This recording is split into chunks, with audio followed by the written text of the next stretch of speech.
嚼嚼益达好自在 ，get 职场好状态。本节目由益达无糖口香糖独家冠名播出。Olay 美白实力派，职场发光就现在，7天亮14天白。本节目由 Olay 玉兰油赞助 ，AI PC 出手 ，offer 轻松到手。本节目由惠普星 Book Pro 14行业赞助播出。自信每一面，带感赢 offer。本节目由百度邦阿达帕林凝胶赞助播出。持妆无斑味，实力更出众。本节目由雅诗兰黛 DW 芳气脸指定赞助播出。蓝河超多乳铁蛋白成长 offer 马上就来。本节目由蓝河绵羊奶粉赞助播出。没想到课题7这么快来到了。今天这个课题是现场调查，是一起暴力绑架多人的刑事案件。本次课题你们是8人分成2队，设场自己的名字吧。陈仲仪当队长了是吗？对，咱越战越勇。感觉洛星会选怡涵，哇，这组好强。Marco 肯定会跟着洛星选。对的。王文翰，到你了。Oh no！ 文翰，你不能这样，那是你哥们儿。志远他本科学刑侦的，上面那一队有仲宇有可儿。我的目标是不要让对方大胜。大胜的应该在我们这儿。稳住军心。正午第89，Y 当天穿的鞋子很干净，非常的干净。他应该走的不是第一件空调。他说他走的是第一。但这种也不能靠去现场。看起来就很难藏人啊。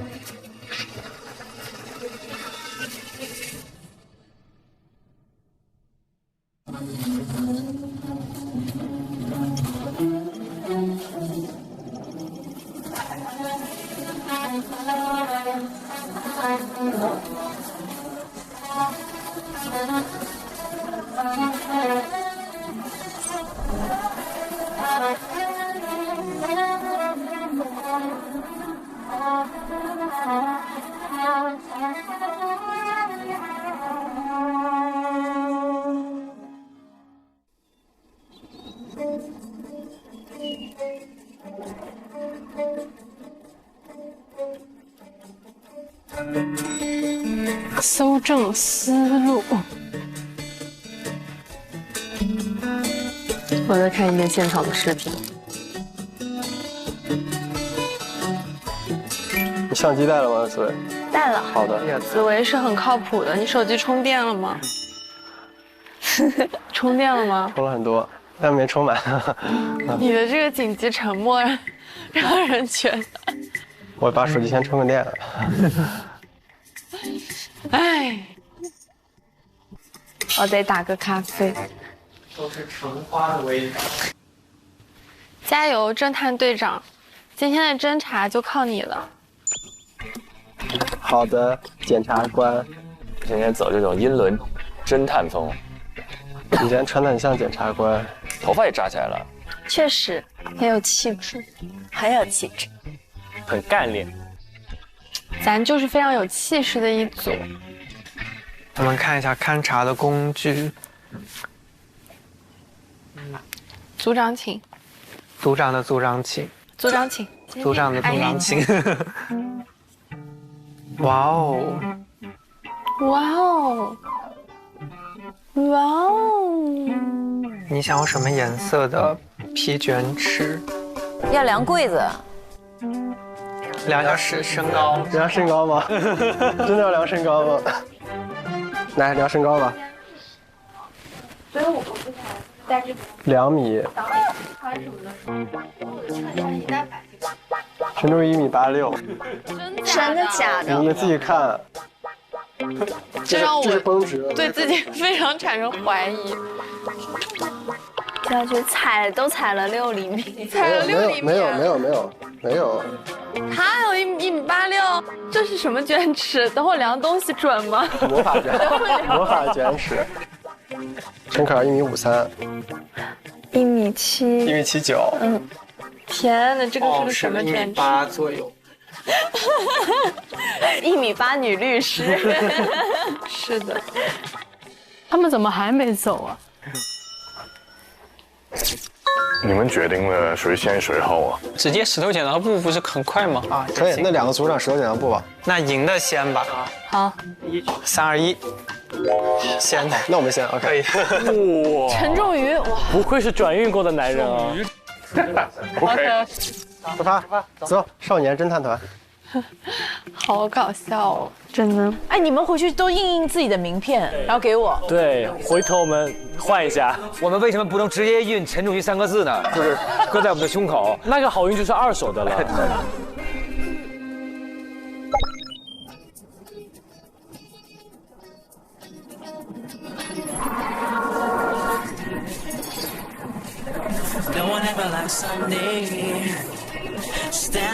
我们应该在车上再梳理一下我们的讨论。来吧，侦探队长，带领我们再梳理一下。这次侦查就靠你带队了。我们要测试这个 Y 的逃跑路径，肯定是要测的。然后那个绳子的断口，我们也要就是拍一下细致的照片，对吧？好。哎，这个学刑侦的优势体现出来了。那太厉害，好细啊！我们还有哪些是能可视化的时候做的？就是有助于可视化。逃跑路径是可以录个视频。柜子能不能藏得进去？但是会把可儿的衣服弄脏吧？没事儿，就不用真的进去，示意一下。然后比如说门口的交通情况，我们可以在那里站个5分钟、6分钟。就除非你提前有预计好的人过来接你，其实你不太可能打得到的士之类的。因为我还说他打的的士回去的，他都打上车了，都没有去报案联系，不去救那男的。我们可以现场做一个打车的实验。对。好，我记一下，打车。辛苦了，侦查科老师，带领我们走向辉煌。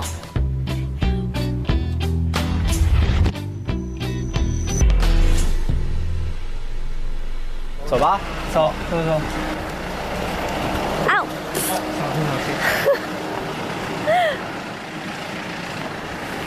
我们的探险要开始了，少年侦探团的朋友们。哇，这里好多他们留下来的垃圾。哇，这好多虫啊！走吧，周宇，就在对面。哦，从这儿进去的。对。它这个路算是一个很小的路，其实。害怕吗？这个地方是不是有发生过凶案？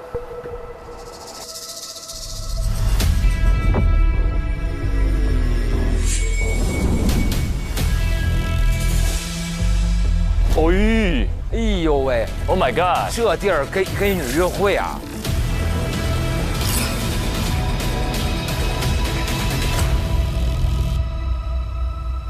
我们把手套戴上。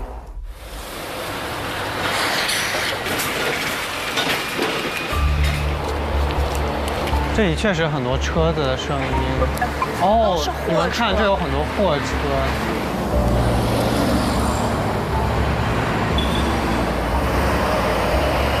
走吧，我们走吧，进去吧。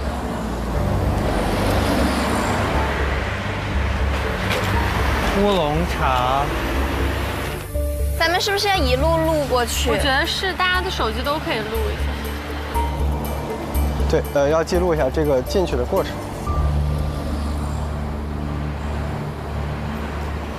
这边是篮球场。哦，这边是篮球场。这儿是操场，后面是雨棚，左边是教室，右边啥也没有。因为这个小区还挺小的。它才3000平方米。我们有人在计时吗？周瑜，你计个时吧。我们要1个半小时时间。那现在按现在还有1个小时来算吧，我们最后收个尾啥的。行。哦，这就是他们进的教室，废弃的教室。这就是外说的很难走的那段走廊。这是还是废弃教室。你的废弃教室应该参考意义不大。你可以说话，我可以拍下来。往里走，去下面的那个教室。这是教室1。这是有拖痕的呀。哪儿？教室1。你指一下，我刚好拍一下。这个位置是有拖痕，一条一条竖的。这是什么的拖痕？你看后面的这个第16个证据，它像是一堆东西被拖着。你不觉得这个很规律吗？对，不像是人被拖的一个痕迹。这不像拖人，树枝之类的。对，所以它不是人被拖着的。对，我们追一下这个拖痕，这个拖痕在这儿终止了。哦，是的。啊，我们进去吧。好。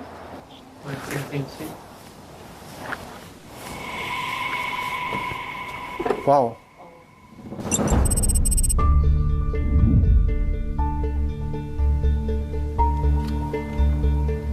来，这是小心别踩到，注意保护现场。那个位置是有2条拖痕的，看到了吗？但是为什么会在这里发生拖拽啊？就是把那个 Y 从 X 旁边拖走的。但是它这个拖拽的痕迹是不平行的，对，不平行的2道，像是拖了人的脚，像不像？啊？等一下，那个嫌疑人说他被打倒在地，拖走。把推倒在地的时候，所以背上会有一些擦伤。背应该是拖拽他的时候，他可能并没有在地上被拖动，所以他其实没有被放在凳子上，对，他是直接这样子拖出出去的，顺着一路拖过来，拖到了门口。那这符合他们说的，就是他们先看到电视机，然后余光再看到2歹徒。如果我们俩是 XY 的话，就站在这个位置，然后我们看到电视机，然后这时候余光2歹徒过来，打了 Y， 再把他拖走，拖到门口。哦。我们尽量不要踩那边，对。志远感觉很在行，可以。志远是刑侦学，这是新的吗？感觉还挺新的。这个是什么东西啊？你们看，烟头。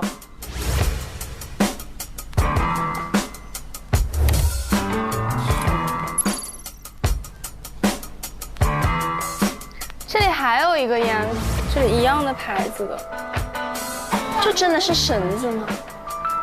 这不是那个捆绑绳子吧？看看，这是应该电线的那个胶皮。那个绳子好像警方带走了。按照实际情况，所有有用的证据都会被警方带走。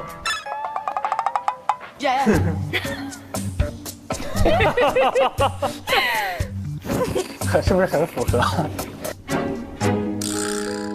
所以我们今天来主要是要判断他的行动轨迹，就是一些警方没有办法带走的物证，就是一些行动轨迹啊，以及他们当时的格局。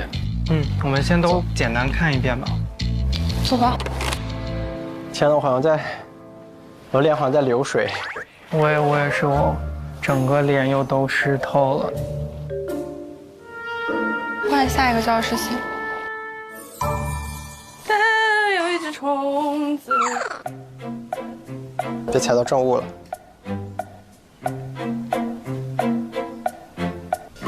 这教室3啊。对。啊，这就是那个塞他的柜子，绑女孩的地方。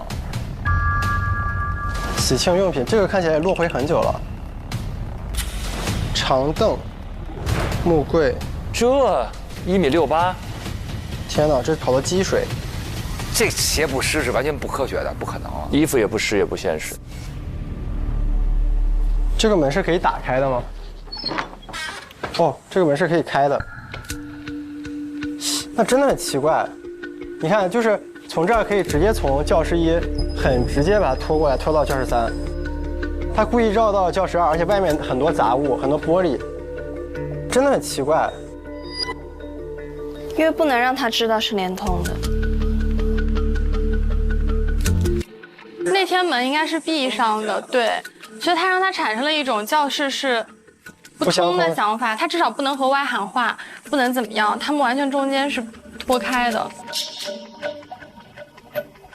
有道理。可儿，你站到这儿来一下，你觉得你能钻得进去吗？我觉得可儿绝对钻不进去。可儿可是180哎，1.8米大律师。其实我觉得你要想钻也是可以钻进去的，但是这也不像是有人钻。你看这都有蜘蛛网，漂亮。对，蜘蛛网。关在木柜里面，在里面用身体撞击木柜。而且这个木门上面都是灰尘。不要破坏蜘蛛网，注意。里面有。你看里面也全部都是蜘蛛网，全是衣服，然后这边也是蜘蛛网。证明没有人进去过。他说的进去这个木门的陈述是假的。对啊，我觉得有蜘蛛网就证明没有人进去过了。而且如果进去了，那鞋子肯定会踩下一些印记的。对，这个肯定是太假了。可儿来拍一下这个尺寸，在旁边站一下，稍微蹲一下，做一个可视化的一个录个视频吧。用我手机录。好，好，开始。你的头尽量靠近这个柜子一点，对，非常高，高多了，我觉得是钻不进去的。是的。我的，好 ，OK， 好了，可以了，辛苦了。我们要不要也去那边看一下？对，把那边快速看完吧。看完。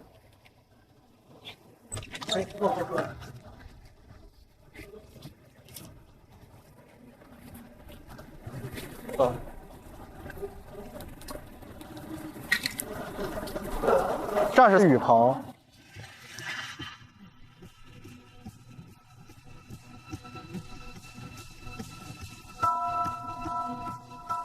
哦，这是什么东西？哦，喷漆，好新啊！拍一下这什么？那个凳子是发现头套的位置，就是在这儿发现了头套。这红色的易拉罐。所以他们就是在这里结束的嘛？结束了以后把头套给摘了，扔在这儿。他们会怎么走呢？直接穿过操场，然后开车走，对吧？周宇、紫薇，咱们就模拟一下今天发生的事情吧。要不那边也看一下。我记得还有个侧门，我们得找到那个侧门。这儿，侧门。哦，在这儿。所以他是从这个门跑的。你们拍点演示，我感觉这个门很难过。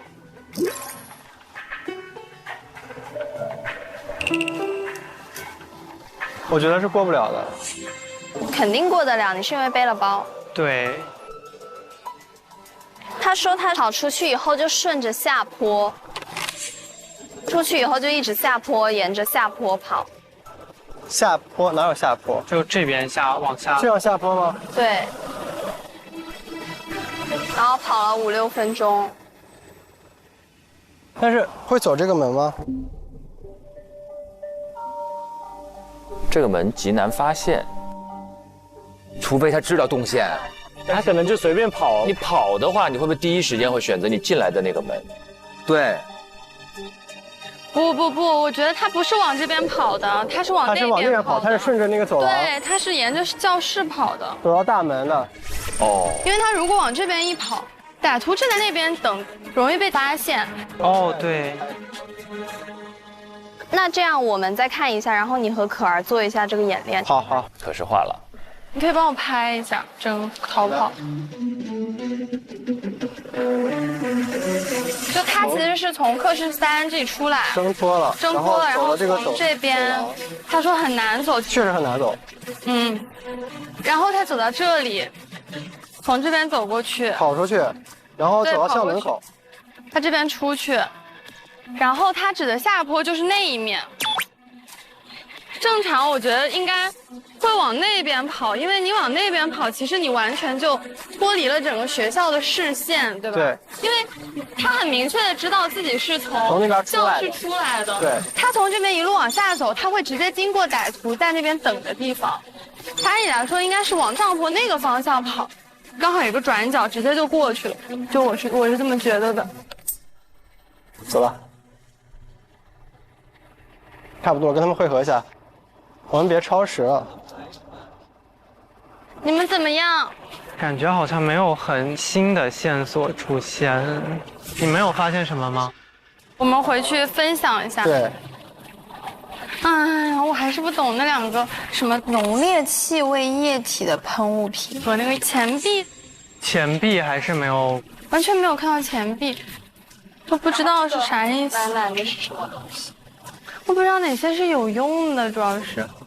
走吧，我们出去吧。我们完全没有知道那个钱币是什么。啊，好热。是啊。平均有发现吗？有，我们可以回去分享一下，我觉得还挺多的。回去推理。对。你是不是想吃泰国菜？可以吃点酸酸的。你来选。好，谢谢。你已经讲了好几次你的泰国菜了。今天我们吃顿好的，感觉今晚会很晚。是。主要是要做 PPT。哦，没事，我来设计这个 PPT。好，毕竟我是有过 marketing 相关的经验。赞。你看仲宇只是私底下讲话这样拖长音，他真正干正事儿的时候一点儿不那个。对。睡一下。睡一下。下午还要想。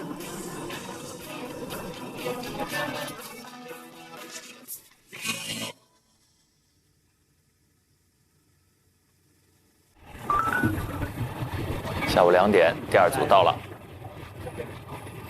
他是什么时候接的的士？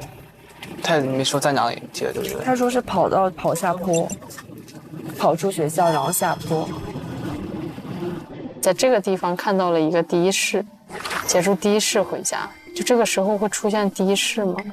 只是说在这个地点有点偏僻。这不就是那个侧门啊？其实一点也不偏僻，不算那么偏僻，但是你也不能说它有很热闹。这个学校旁边是有马路啊。对，所以车还是挺多。不，这边。还是有车。这个是它的侧门吗？然后我们把手套什么戴一下。这玩意儿戴上之后还能点开手机吗？这车其实挺多的。车是多，但不代表有的士。但车多跟 X 的证言是符合的，对吧？他说会外面有很多车辆的声音，但是 Y 是说很安静。是啊，是啊。你们先往里走吧，大概整个先过一遍。咱不能耽误太长时间。这边会有啥吗？这不对劲。这是 hairspray， 它是染头发的，它是可以装那些 laughing gas。什么意思啊？消气。什么叫 laughing gas？ 一种会让人笑的那种。那些人吸毒的话，会用这些来装 laughing gas。哦。它有一定的成瘾性。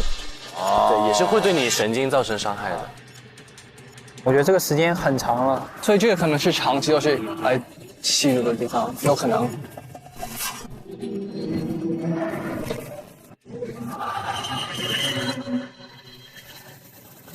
先往里面走吧，往里走吧。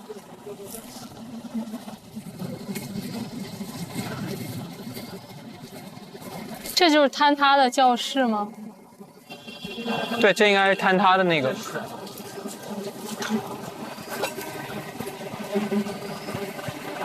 罗老师，记号笔，但已经空了，早就空了。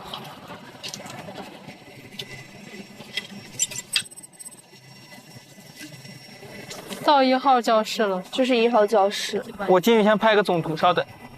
文翰就这种事情很激情。是的，但是文翰很有可能最后是做可视化的操盘手。是的，但是你对素材的分布要有个把握。这里一直都能听到车的声音。对，确实。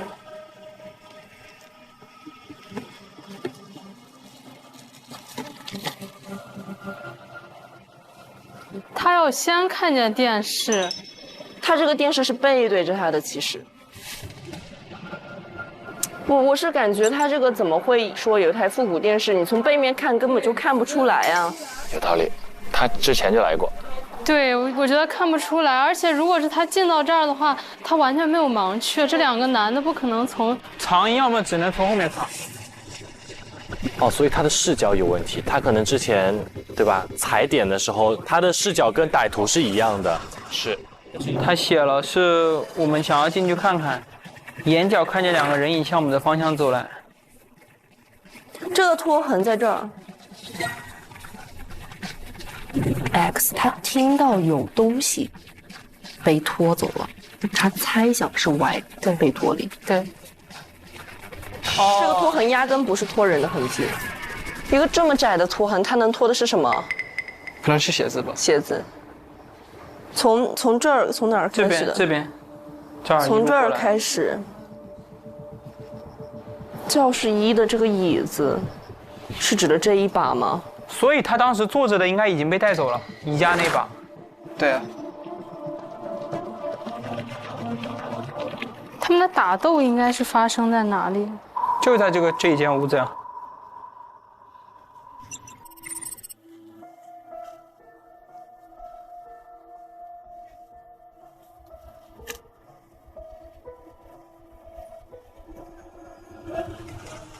侦探。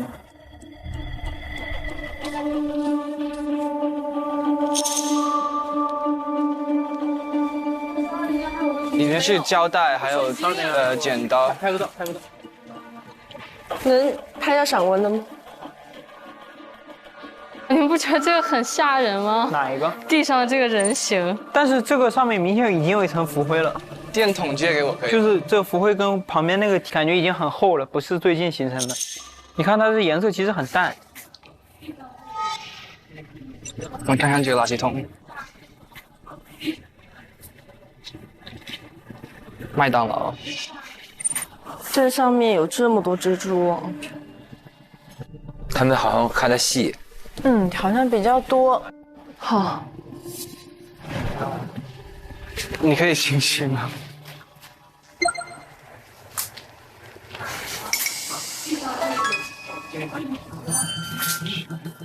其实是可以的，但是他出来了以后，他很难，只是他外套还有衣服没可能那么干净，对不对？对。这里面很脏。我客观告诉你，这个我肯定是能够钻进去的。但你知道吗？这个柜子他说的有很多问题。对，比如说他说闷着眼睛知道别人要打他嘛。对，而且不管怎么说，这个木柜肯定是进去能听得见外面的声音。Y 他的口供来说，他是没有听到任何声音的。Y 是说他什么声音都没有听到，非常安静，导致他有点害怕。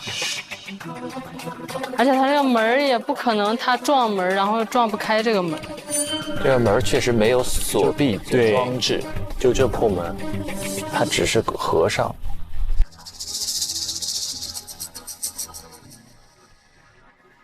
我先把这些尺寸先量一下。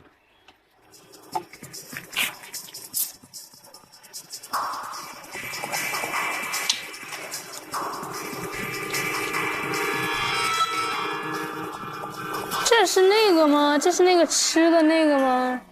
那个黄的那个没收走吗？这个是吧？感觉像。哎，我觉得这一组搜证真的仔细很多哎。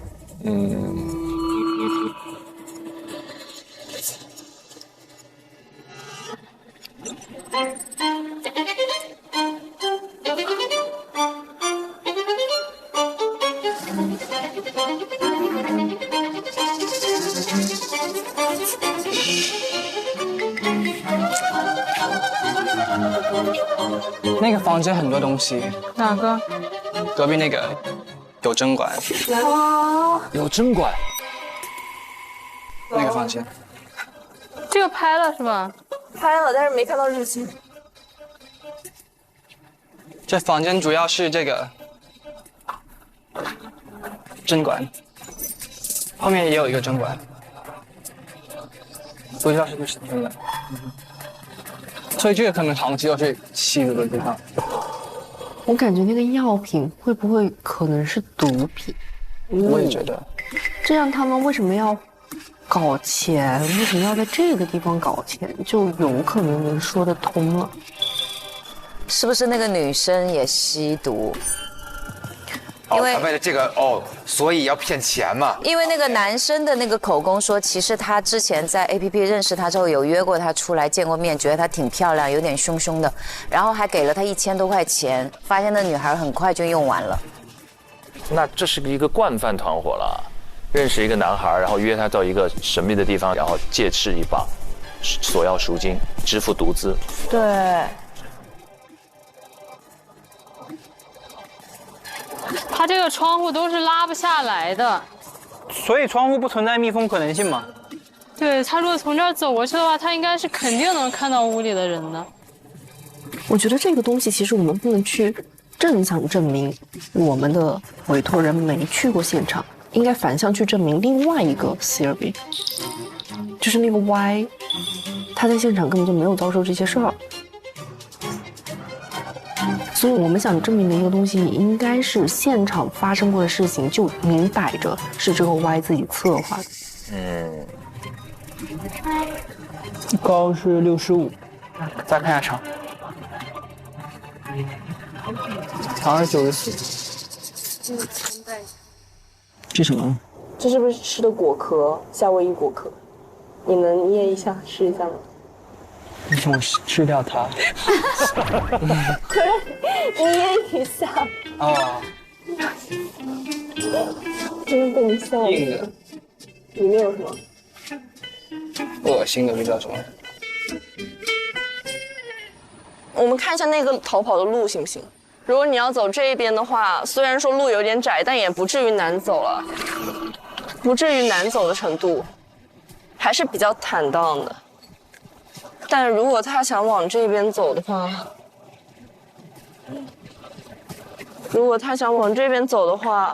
这里就很空旷啊。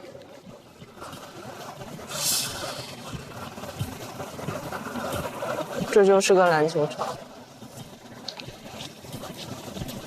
这个侧门，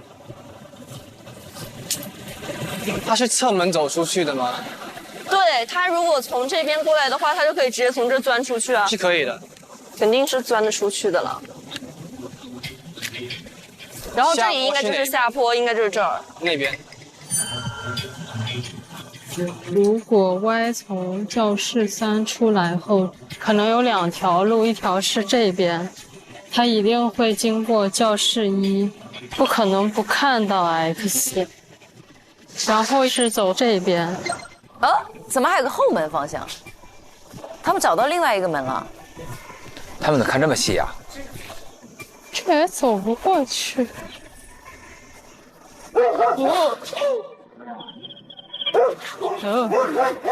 那如果那天他逃跑的话，狗应该会叫所以应该不是那个方向。对。然后也有一个路是走侧门。清单上还有别的东西吗？滴答的声音是在第一个教室里。我觉得本身这是一个主观化的一个感受。就是什么样的东西会发出这种滴答的声音？滴答的声音，滴答的声音，有没有可能是劫匪在听歌？滴滴答滴，滴答滴滴答是吗？小白马。他们不应该查一下那天出事的天气情况吗？下雨，因为照片里面是湿漉漉的。他们有一个房间的地板上是有水的，就他们刚刚有一个教室里面是有水的。教室里有水是为什么呢？不是，可能之前有过下雨，房顶有破漏，它有积水，所以那个滴答就是来自于那个鸡，是不是？是有这种可能。我们现在重点怀疑的是 Y 嘛，是女孩嘛？我们看体检报告，2个人都被殴打，但是女生只有一个轻微的擦伤。对。男生是有淤伤、擦伤，还有背柱、手腕的痕迹和这个钱币状的红印嘛？对，说他小腿跟手臂上有不同位置有数个钱币状红印儿，会不会是被蚊子咬了？钱币状，然后就是被蚊子咬之后拿钱币来止痒是吗？有钱币的红印儿，有红色印儿应该是被绑了。钱币状红印儿就是一个圈儿，是中间是古币还是钱？什么能印出来1块钱那个？没有，他意思就是那个钱币大小的这个红印吧。哦，就圆圆的红。它如果再大一点，我可以称之为是拔火罐。漂亮。拔小火罐。绑匪皮。哦，那他犯的罪是你把我灌醉是吧？你把我灌醉，拔罐醉，拔罐。其实基本上已经梳理完了呀。我们其实已经有了自己的心中的一个故事的版本，但其实此时此刻摆在我们面前真正难的推理的那个点是在于，朋友们，现场调查课题组当中，我们现在根据我们已经看到的场景，我们认为获胜的一组会是谁？第一组进去的时候，其实我们没有太多的一个线索哈。第二组进去之后，反而我们知道应该是这个吸毒有可能会作案的一个动机，起码知道了一个信息。全新的方向，支持遗憾。就是他的论据充分，找的证据多，起码线索收集的比较多。对，而且他们能自己形成一个自己一个完整的推断，所以我觉得这还是比较接近。而且他们更细，而且包括刚才跟毒品相关的等等的这些小的细节的发现，包括针管，包括那些撕掉的小角。这是另一组没有发现的。重点还是那个思路吧，因为洛星觉得还是要还原到这个现场本身去重点去论述，因为他们后面还要去做那个呈现的。那呈现的思路的重点的话，这个就很重要。没错，没错。行，现在让我们进入到益达职场自在时刻。如果觉得是遗憾组的，3、2、1，请举手。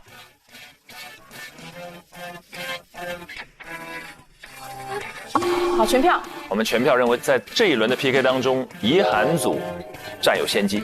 那现在呢？截止到目前为止，陈可儿已经赢得了一个 offer 的名额。当然，他还不知道，但我们心中知道。这就意味着其他7名同样优秀的实习生难了，会面临一个巨大的压力，因为他们只剩下一个 offer 的席位。如果我们的灯点不够7盏的话，所以我们加油团的推理更加重要。能不能再追加一个 offer， 要看各位了。所以此时此刻，我们要请哪位呢？纯叶是不是还没有？纯叶还一直还没有盖章，对不对？我盖过，我就缺点灯。你干嘛？你今天穿的好看，你去吧。你应该多走2圈。那个特效老师把这个铲子劈成红的啊！来，辛苦纯叶，盖4位，盖4位。先遗憾，洛星，启乔，文翰。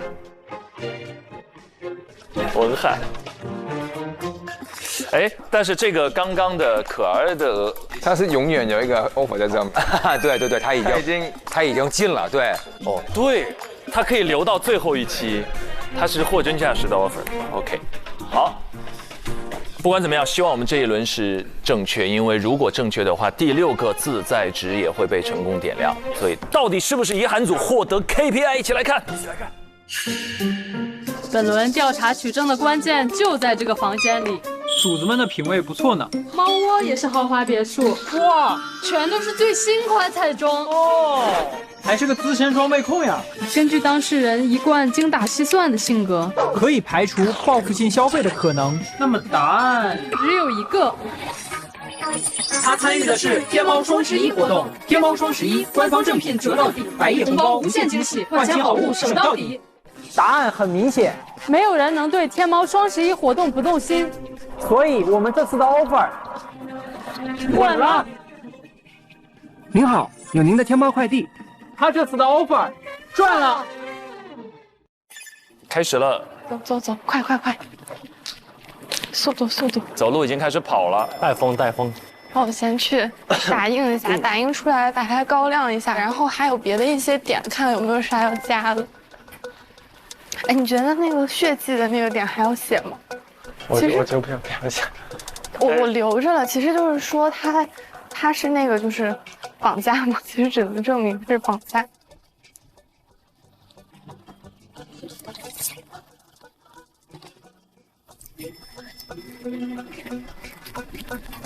看他们的 PPT。Hello， 天哪，我快要急死了。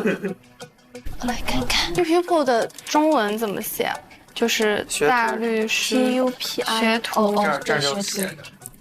Hello， 我现在把细节再调一下。然后你如果想先准备的话，你就按你那个内容来，内容我没改，我就是把格式上我帮你去调了一下。好。Hello， 我正好有几个地方我给你讲一下。来，好，有新发现。要盯一下吗？可以。师傅好。我们10点30分汇报，在小会议室。好。OK， 早上好。稍后10点半呢，他们就会汇报在这边，所以要麻烦你们出去一下。哦，好。哦，这个做的哇，这谁做的呀？哦，文翰艺术生，可以，那就是有没有啊？来了，谢谢，谢谢。水，谢谢。是。我们过去吧，还有4分钟。到那儿是吧？对，到那个会议室，走吧，不能迟到。好的。走。我觉得我们做的非常的棒，好，我有自信。没问题，谢谢队长。走吧。加油！那我们他说让我们在这儿汇报。OK。加油！加油！你们也是。挺紧张了。加油！紧张，非常紧张。Fighting！ 我们坐这边一排。就这边一排吧。对。行，那我。他们这儿的东西太多了。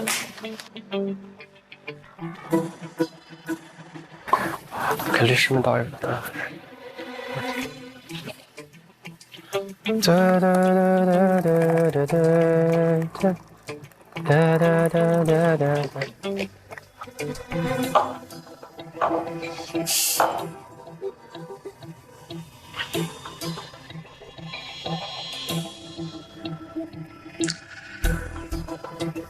我们一定要非常的有信心，做的已经非常的棒。队长又在夸了。其实线索还是提高沈大律师的期待，抬太高，非常高期待。因为线索其实给我们的并不是特别。等我们开始。一会儿剧透完了，全没有剧透，就是咱们这个状态一定要呈现的非常的有自信，我们说的都是最好的。对。我们的助手都放假了，这要自己。哦，对，今天是周天了，对，可以关注。OK， 好 ，OK， 谢谢啊。好的，我们现在开始就是开始汇报了。那现在开始了。好，那紫薇先开始。没有时间，有一个一个测试。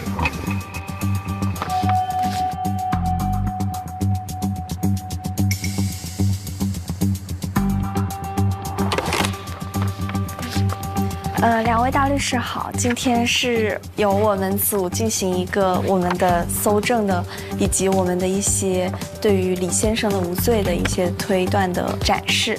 然后下面是由我来进行开篇的第一个部分，看看他的可视化了。首先，我们先会讲一下具体的案情的一个简介。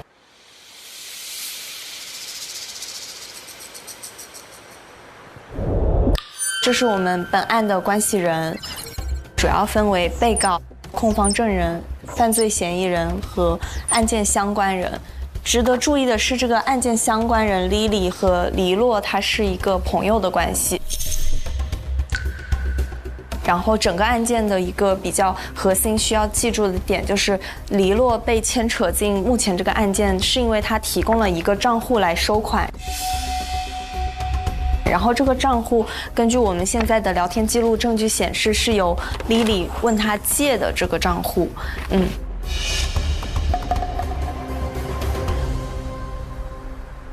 我们的受害人目前是有 X 和 Y， 他们2个相约去了这个废校，之后遭到了绑架，然后被勒索。然后我们有一个表面的法律关系和实质的法律关系的怀疑。首先，表面的法律关系就是目前我们看到的黎洛被指控了禁锢他人以获得赎金罪，但是我们认为这个罪名的指控是有很多疑点的，所以我们也会提出一个实质的法律关系的怀疑。首先，我们认为黎洛他没有参与这个绑架行为，并且在时间证据上面他是存在一个不在场证明的。然后我们认为黎先生他并不存在就是通过这个借账户来获得这个赃款的意图。所以我们认为李先生是很有可能并没有主观犯罪的这个意图，他可能是被他的李李这个朋友骗了。有道理，有道理。然后，所以最先我们就会展示李洛的一个相关的行动时间线。首先，他在6月26号的时候，李李就以自己没有个人账户的一个理由问他借了他的账户，然后并且说是来继续学业。李洛他是作为一个朋友表达了他为他继续学业的开心，同时首先问了他又借这个账户的用途，然后在 Lily 说不会做什么坏事以后，他又再次叮嘱了你不要拿我的账户去做危险的事情。所以我们认为从这个证据可以基本表示李洛和 Lily 之间是没有一个犯罪共谋的一个联系的。然后在7月3号，我们看到李洛的银行账户进账了2400元。并且黎先生在7月3号收到了2400元以后，他就给 Lily 发了一个嗨嗨，可能他只是想说以此为契机找 Lily 聊一个天，但是也由此发现了 Lily 在7月3号开始就联系不上了。然后到了案发当日7月27号，李洛先生的账户收到了2笔30万，分别来自 X 和 Y 的家属。在这之后，李先生的账户就是分成了8笔，转出了29.9689万。在第二天，他在有可能去实施报案之前，他就已经被拘捕了，警察就已经到他的家里来，当场就对他进行了逮捕。所以我们认为他是一个没有太多犯罪嫌疑的一个情况。谢谢。下面是陈可儿同学来展示。我主要是想来讲一下，就我们收到的控方那边的证据，在搜证以外的这些内容，我们觉得为黎先生可以进行辩护的一些思路。第一部分的话是他的一个不在场证明，就是我们有了解到他所在的这个位置是华兰花园，然后我们去搜了一下，从华兰花园到学校的一个距离时间应该是在45分钟到1个小时左右。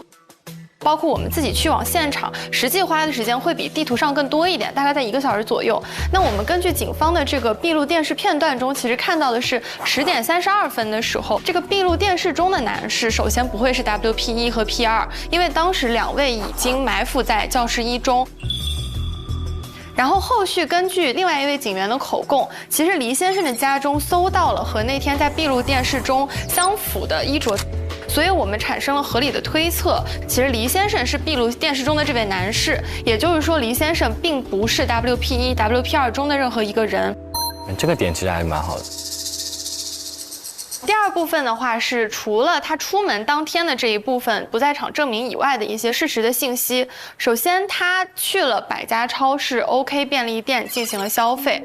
而后他又点了户送，那其实这个是穿插在歹徒进行一个转账的过程中。根据 X 的口供，他感觉到天色渐晚，但当时还有人在走动。我们合理推测，其实当时是歹徒仍旧是在现场的。那如果说当时黎先生正属在接应的位置，他去了现场，和 WP1、P2 正在一起转移赃款的话，他为何会做这个户送以及超市这样子的2笔消费？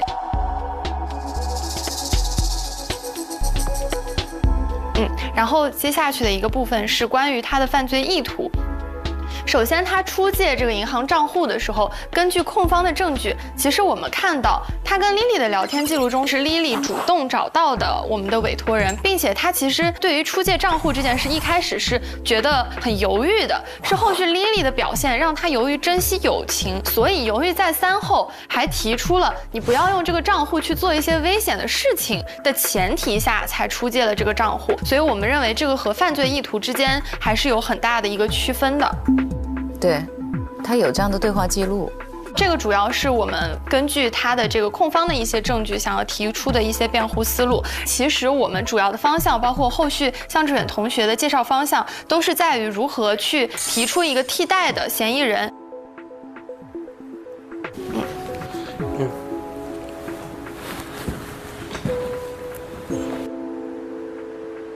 下面由我来介绍这个受害人 Y 女士她在本案中的一些疑点。根据刚刚前面2位同学的分析，我们会发现，从犯罪学的角度，我们衡量一个犯罪人他是否会犯罪，要看他是不是有犯罪动机，要看他犯罪的收益，再要看他犯罪被发现的可能性。就是3个维度来看，我们看，其实黎先生他的犯罪收益几乎是没有的，因为他的那个30万的账户是立刻被警方查封了的。其次，他犯罪被发现的可能性非常之大，因为他是直接接收赎金的账户，并是用他本人的实名银行账户。这场绑架就更像是 Y 女士伙同2个匪徒演了一场戏，其中他的目的就是获得 X 先生的赎金，或者是 Y 女士从家中骗取赎金。我们做出这样的推测呢，其实是基于检方的一些证据和我们现场调查得出的推论，主要是分为4个部分。我们认为，在一个废弃的校舍中约会是一件非常不寻常的事情，而这个提议是 Y 女士提出的，这个地点是 Y 女士定的，这个约会的时间也是 Y 女士定的。我们认为是有人通风报信，提前告知了绑匪这里有人会来约会。那么这个人是谁呢？由于地点、时间都是 Y 女士定的，那其实我们会认为 Y 女士在逻辑上是有可能成为绑匪的共谋的。其次，第2点是 Y 女士的伤情鉴定、物证和受害者口供的对比。在受害者陈述中 ，X 先生提到说 ，WP2 捉住 Y， 掌掴了他一巴掌。Y 女士也提到说，一个男人用很大的力气捉住我的手，掴我叫我收声。也就是说，2个人都提到说 Y 女士被扇了一巴掌，但是在 Y 女士伤情鉴定中体现说，脸部没有任何的伤痕。这没有提到。PW2 是一个绑匪，他没有必要对 Y 女士温柔，我们就会认为 PW2 会不会和 Y 女士之间是有共谋，导致他有留手，就不想真的伤害 Y 女士。其次，第2点就是，这边我要听一听你。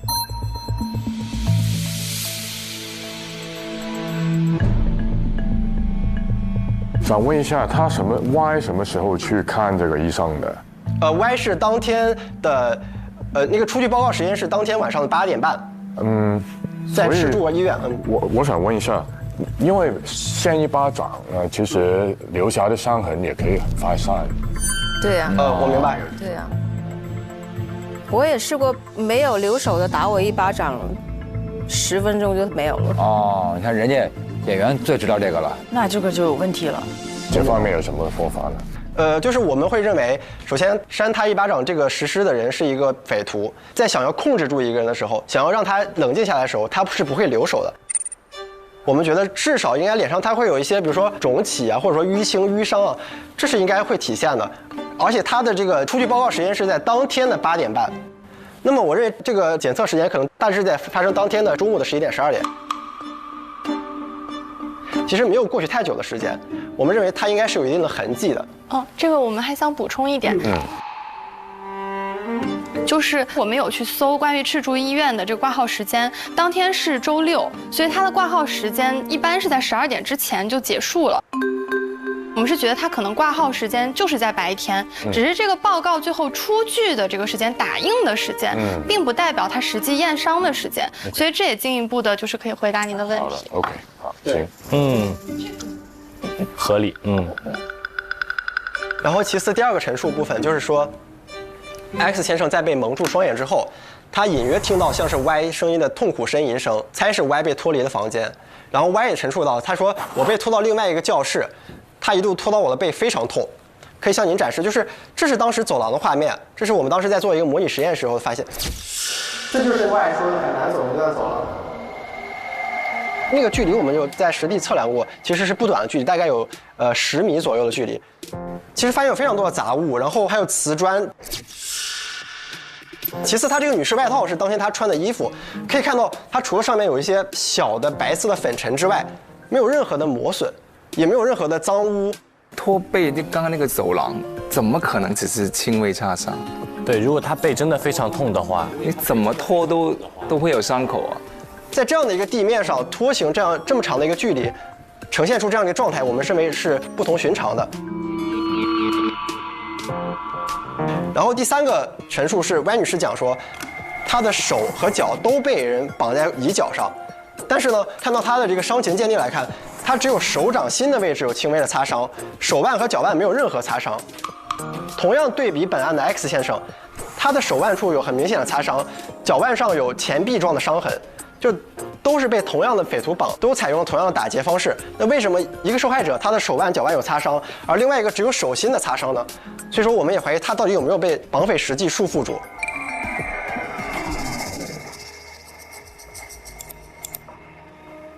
第三个就是我们当时现场调查时拍到了一些痕迹，就可以看到这里是有2条不平行的拖动痕迹，那个位置是有2条拖痕的，看到吗？但是它这个拖拽的痕迹是不平行的，对，不平行的2道，像是从人的脚，像不像？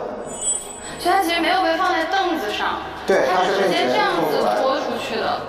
而且拖动位置也符合他们的口供描述，就是站在电视机前之后，发现有绑匪，然后Y女士被打倒在地拖走。但是这个拖动，我们认为更多像是一个人被提起来，2脚触地时的拖动。所以背上不会有擦伤。并且它拖动的方向是朝教室外，因为可以看到这里有一个泥水的淤积。刑侦学还是刑侦学啊？就更像是朝这个方向拖动的。像这人，他真的是这方面的专家，他有提到那个拖痕的方向，这个真的是他的专业，专业，老师辛苦了。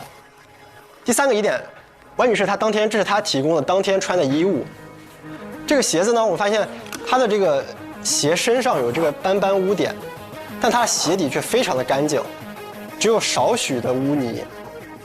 而当天我们可以看到学校是一个非常潮湿的环境，我们走了一天，现场勘察了一天，就会发现大家的鞋子上都非常的污泥，所以我们觉得这点也非常反常。其次，无论是外套还是当天他提供的一个内搭的衣服，都非常干净，没有任何的脏污。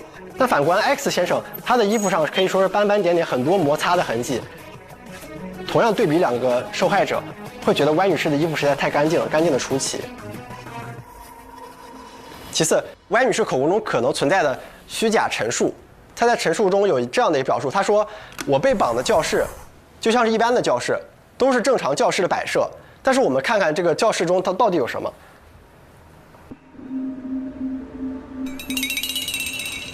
这是我们当时拍摄的课室3的一些图片。首先，在教室中有一个画宝炉，画宝炉是香港经常用于祭祀，就是烧纸、烧香的一种炉子。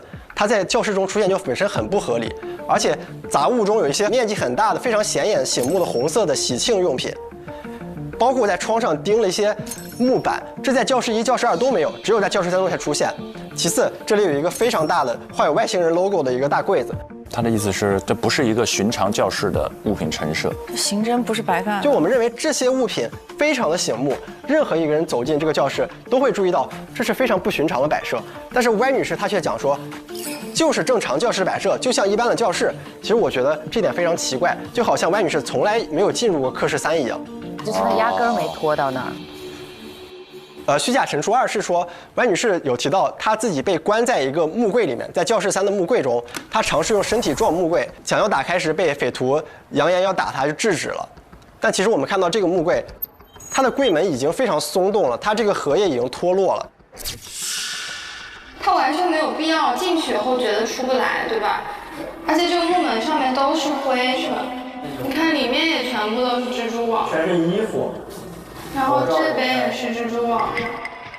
柜中我们发现有明显的蜘蛛网，然后呢，我们调查的时间是8月3号，这个案发的时间是7月27日，仅仅过了6天。如果说 Y 女士真的曾经进入过这个柜子，那为什么能会在留下这么大面积的蜘蛛网没有被弄破？而且她在衣服上，刚才我们也看到没有任何的蛛丝的痕迹。第3个证据呢，是我们对这个木柜的宽度、高度和长度都进行了测量。可儿，你站到这儿来一下，你觉得你能钻得进去吗？陈可儿同学，她的身高和 Y 女士是一样，1.75米，体重呢，她比 Y 女士略轻一点，也就是说她的身形还要娇小一点。就她蹲在这个柜子旁边，你可以发现，她是明显高于这个柜子的，非常高，高多了，我觉得是钻不进去的。是的。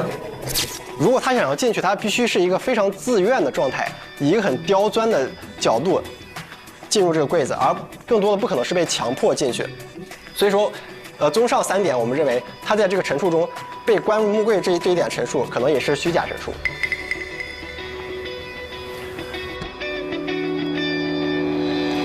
以上是基于物证的一些推测，然后呢，后面是这些疑点，我们更多的是基于逻辑的一些思考。首先，第一，Y女士的逃跑路线，这是我们找到的一个这个小学的平面图。Y女士她有讲到说，她是沿着教室跑出了校门外，之后一直沿着校门外的斜坡往下跑，是这个方向。这点非常不合逻辑的是在于什么呢？在于她如果这样往下跑的话，她会再次经过这个学校。而学校是有绑匪存在的，那任何一个受害人他想逃离犯罪现场，可能选择这个道路是更合理的。逃跑路线有问题，而不是说再次回到案发现场，再有可能被绑匪发现。对，但是右边呢，上坡的话呢，不是完全没有其他东西的吗？不是一个实况场来吗？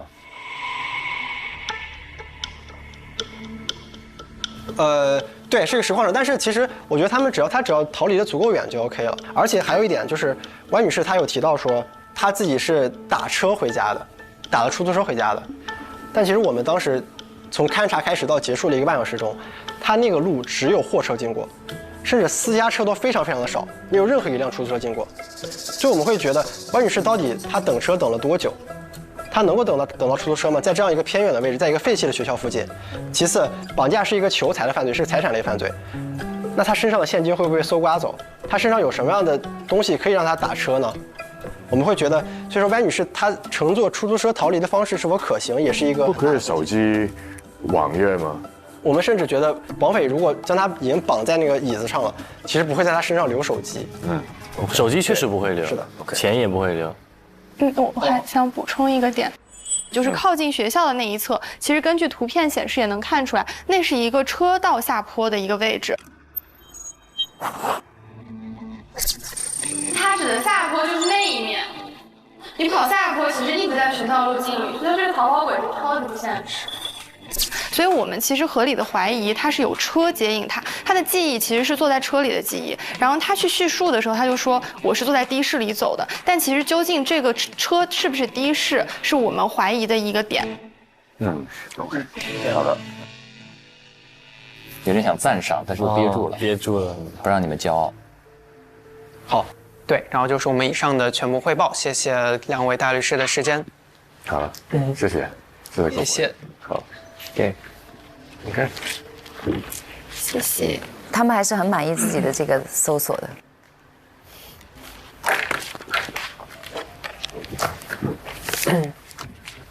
谢谢2位大律师。 OK， 谢谢，谢谢，辛苦了，辛苦，拜拜。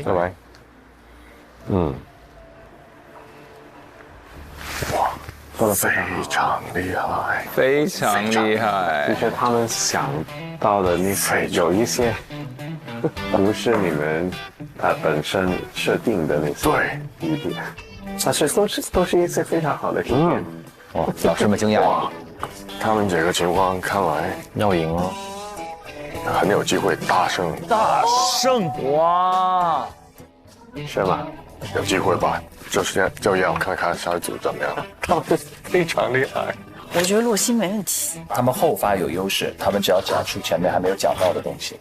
对，在那个期待值上就不一样印象。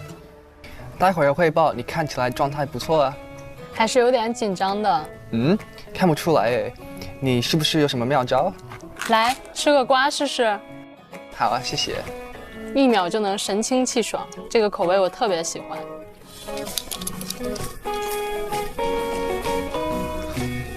怎么样？汇报前嚼一答，然后深呼吸，感觉是不是好多了？嚼你的一答，果然自在。是吧？待会儿加油哦。你也是。这一句我觉得需要改3、4，像第16个那个反驳能改成存在疑问的点。经常有大货车经过，且偶尔有犬吠。OK， 还有吧 ？OK。洛心，如果他们问问题的话，就是是不是哪一部分的那个部分人可以先答，但是如果别的人有想到或者补充，我们就随机应变就行。我觉得是的。没事，问题不大。哎，我觉得我们做的可以。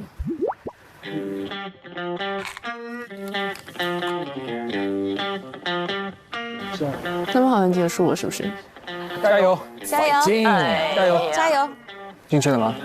走吧。轮到我们了。加油！加油！加油！加油！加油！加油！加油！加油！走了，铁子们。走啦。关大律师好，这是我们的整理的人物关系图跟案发现场的学校的这个情况的图。对，我们一会儿也会有一定的演示的。这个是陈大律师的。哎，有人物关系图。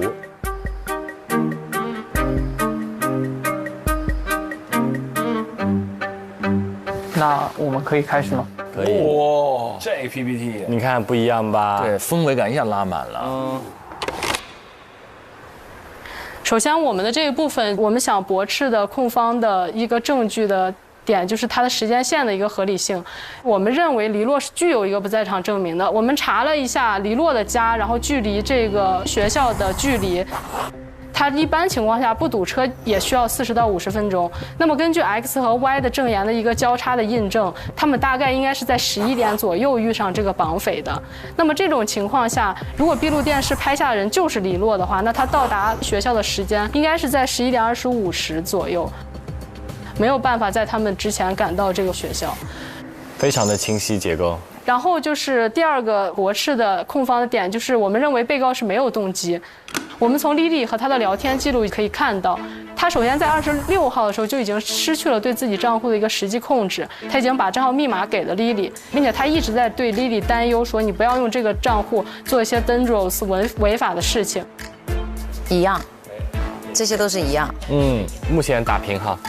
然后第三个我们想驳斥的就是现场物品的一个关联性，就是我们可以看到，确实在我们的被告房间里面搜出来了很多这些东西，那可能会认为牛肉刀呀，或者是这个麻绳呀，还有包括这个风衣什么的，但是它也同时也存在很多合理性，都是家里非常常见的东西，塑料胶带呀、吸管呀，所以我们认为这些关联性控方还需要进一步的去证明。然后当然我们也可以提出在黎洛先生家发现的物品存在一个栽赃嫁祸的可能，但是这一部分也需要进一步的证据才能去证明。为什么有这个推论呢？这是第一个。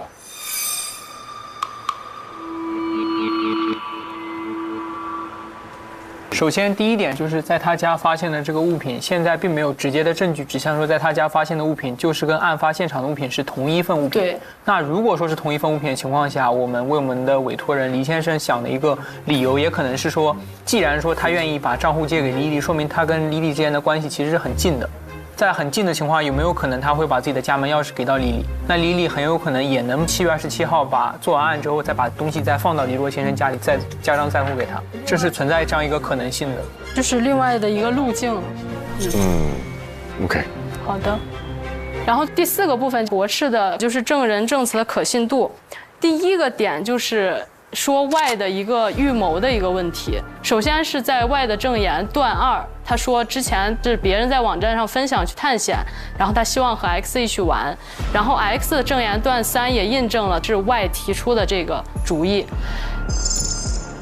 那么两个人的约定应当是只有2个人知道的，那么在这种情况下，别人碰巧在这儿蹲点的几率是非常小的。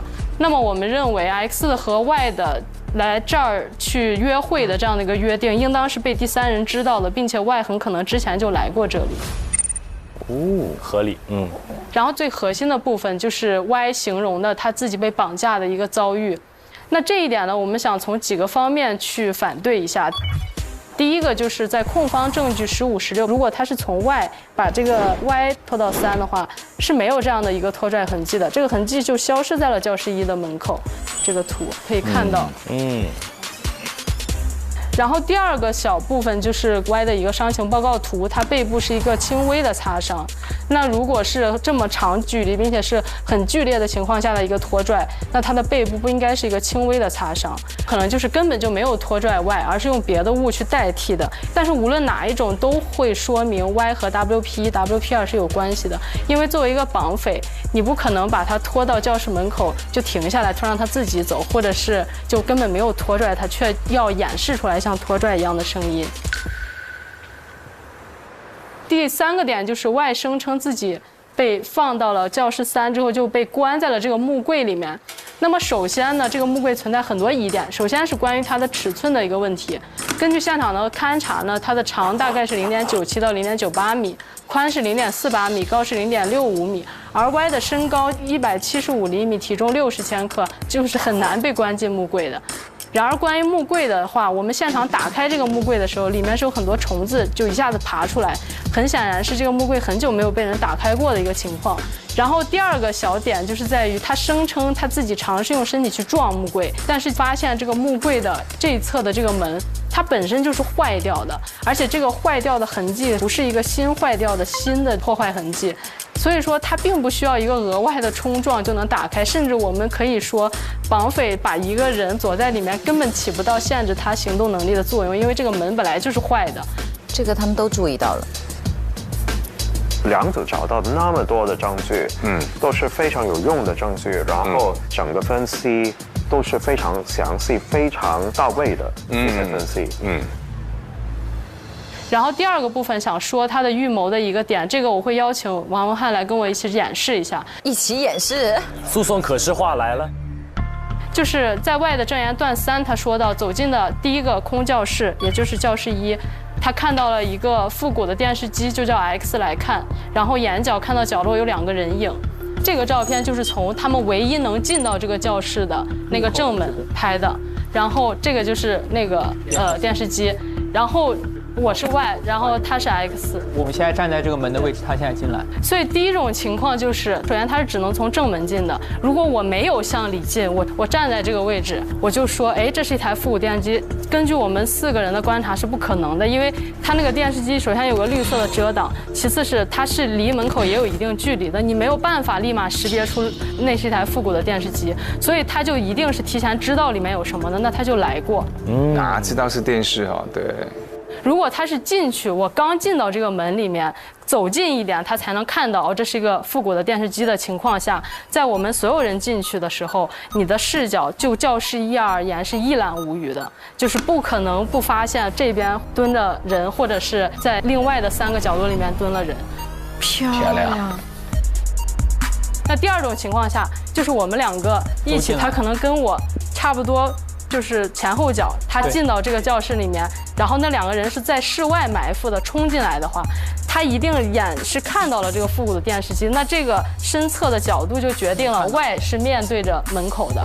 Y 面对着门口的情况下，他不可能不提醒 X 说门有2个奇怪的人过来了，并且在他证言里面他说的是他的眼角就是余光看向角落里面有2个人影，这就又不符了。所以说 Y 很可能存在于 WP1 和 WP2 的合谋。哇，厉害呀！怎么会这么棒啊？没想到他们还可以从一些新的角度进行推测，这个令我蛮惊喜的。然后第2个部分，他的行为上的可疑性，就是他声称自己被绑架之后，声称不久就被布蒙住了眼睛。那么首先第1点就是关于布条，教室1的黑色布条，也就是绑 X 的布条是有明显的褶皱的，但是教室3中的布条我们可以看到是毫无褶皱的一个布条，那么就表明教室3中的黑色布条很可能根本就没有用。然后 Y 声称绑匪扬手要打他，然而根据 Y 的说法，他此刻已经戴上了眼罩，他怎么得知绑匪要扬手打他呢？就扬手这个动作也不会产生非常大的声音。严谨。然后下一个他的行为有问题的点就是，他声称过了一段时间，有人把他从柜子里面拉出来，安到了一张椅子上。之后呢，有人把 Y 的双脚绑在了椅子上。那么首先在 X 的医疗报告上，我们可以看到他是写明了 X 的2手手腕及2脚脚腕位置有红色痕，但是 Y 的医疗报告上并没有该痕迹，说明他很可能没有真正的被捆绑。此外，我们在教室3当中看到警方搜集的这个绳索的样态。就是在 X 的里面，绳索是被警方剪断的，那个结可能当时很紧急或者很难打开，但在 Y 的这个绳索当中，它是一个没有彻底被拆开的状态，这点就非常的奇怪。太细了，这太细致了。然后就是 Y 的下一个行为，说他声称自己打完电话之后，绑匪就走开了。他对周边的环境的形容是那里很静，什么声音都没有，令我非常的慌张。他还说他探头到教室外四处张望，没有见到任何人，没有听过任何声音。那么我们根据现场的勘查呢，其实全程基本上时常就能听到外面马路上的一个大货车经过的声音，并且在雨棚这个位置走出去，还有一户人家，他们家有一条狗，那个狗你只要经过，或者说就是有人路过，它就会去叫，它肯定是会有犬吠声的，不会完全听不到任何声音。那这个更详细。这个试一下是对的，对，就我要亲自试一下。然后最后就是 Y 声称，他说他逃到学校门口后，沿着门外的斜坡一直往下跑，直到见到了一架的士。那么我们根据现场勘查了，最后我们再去实地跑了一下几个逃跑的路径。首先是学校外呢，基本上都是货车，我们是没有看到的士经过的，并且用手机软件去打那个的士也是没有接单的，就是很难遇到。很完整，这个棒。然后就是第二个，就是刚才展示了这么多控方的一个疑问，我们结合自己的证据，结合我们的一些推论，对案件来进行一个完整的，我们认为它可能是什么样的一个描述。首先就是我们对于这个案件整体的一个思路，就是我们觉得黎先生他其实就是被错误的指控参加了一起绑架案，因为我们根据这个对证据还有证人的分析，很有可能是 Lily 自导自演了这一场绑架案。就其实过程中，他的目的就是为了获取赎金。我们觉得说他的这个人物关系图其实是这样子的。你看他们还有人物关系图，就是 Lily， 他跟这个 Y 呢，他有可能是同一个人啊。那 Lily 他去向黎先生借了这个账号，然后去接收这个赎金，然后黎先生他其实就是把账号给了他们，并没有参与后面的所有的这些行动。然后这个 WP 和 WP2 呢，我们认为他其实跟这个 Y 之间是一个同伴的关系，他们可能是事前已经商量好了。那这个 X， 我们的观点，这个 X 它其实是属于一个无辜的状态，因为它其实证词和现场的证据没有明显的冲突，所以我们倾向于认为 X 是被这个 Y 拉入水，然后进入了这场绑架案。太厉害了。然后我们来看第一个，就是这个在25号。其实他在这个账号里面，我们可以看到他这个 PayMe 里面有买一个麦当劳啊，他们发现了，我连这个都没发现。然后我们在现场的时候，在那个教室3的垃圾桶里发现了这个麦当劳的一个吃剩余的痕迹。所以我们的推论是，可能他们当时就已经提前去踩点了，去这个废弃学校去看了，然后在当时呢买了这个麦当劳，然后吃完之后丢到了这个教室3的垃圾桶里面。然后就是关于这个蚊虫，因为 X 可以看到它的这个里面写了，手臂和小腿不同位置上有数个钱币状的红印。然后我们去现场当时就是，如果没有涂那个蚊虫，就发现就是钱币状的红印。What？ 啊，原来是蚊虫叮咬哦，所以刺激性的那个液体是驱蚊的哦。我们根据这个来推断，它的这个钱币状的红印可能就是蚊虫的叮咬。那它为什么会就是出现这个蚊虫的叮咬？因为它被绑在那里，它不能动，那可能它也不可能看到这个蚊子咬它，或者是驱蚊之类的，所以就出现了很多这种红印。谁是受害人来的？我。OK。好几个，我手上有一个特别大的，都有。所有人都是 OK。这个蚊子是有多毒啊？钱币大的。然后这个 Y 身上，它的这一片都是空的，就是 Y 的检测报告是没有这一块的，所以它身上没有这种任何的红印。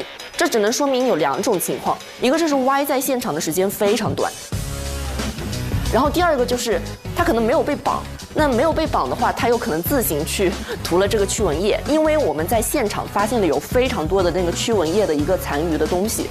有找到啥吗？这儿看不太清楚那个瓶底上的字，好像是蚊子那个。哦，找到了驱蚊液，这个也是杀虫。哦，这帮人简直太厉害了，侦探，这是侦探。全被他们猜对了。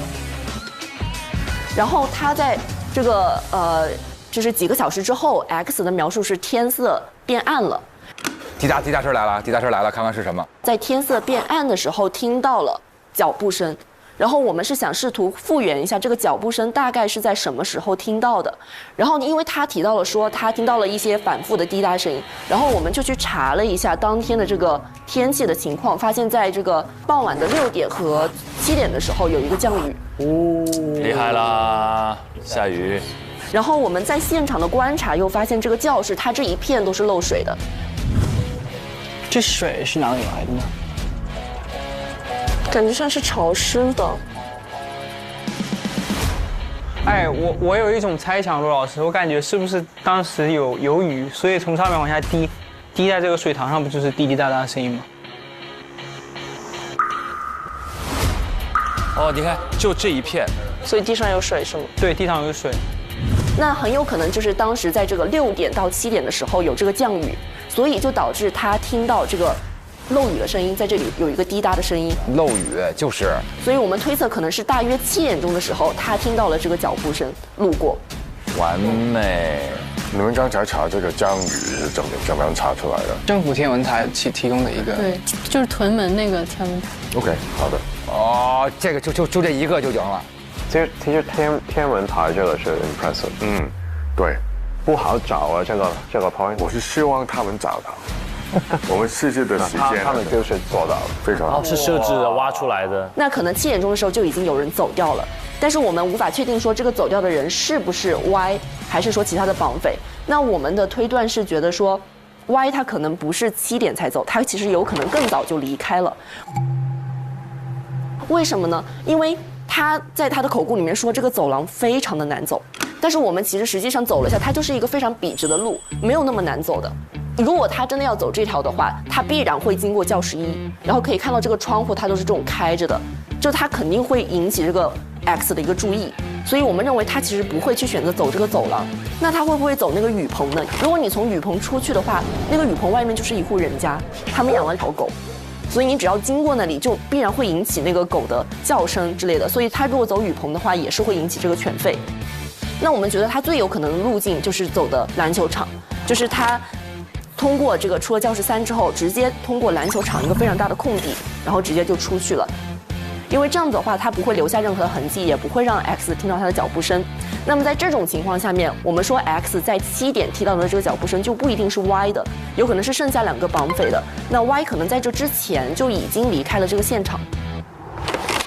就我们觉得 Y 他完全就是自导自演了这次绑架的事件。再就是关于这个，我们认为他为什么会在这个地方要花这么多钱，这个确实就是我们的一个推测。但是我们觉得，如果这个推测能够成立的话，那就会更加有利于我们帮李先生洗清这个嫌疑。一个是当时我们在里面走进去有一个非常大的针管，这是一个非常大的关于一个针管的一个图片。真的来了，动机的分析。教室3旁边的那个小房间里面有2个针管的那个遗留。除了这些之外，我们还发现现场有很多的喷雾，就是可能会被用来吸毒，就是吸那种笑气之类的那种。所以我们其实是认为它有可能这个场景就是一个吸毒的场景。这个真的细。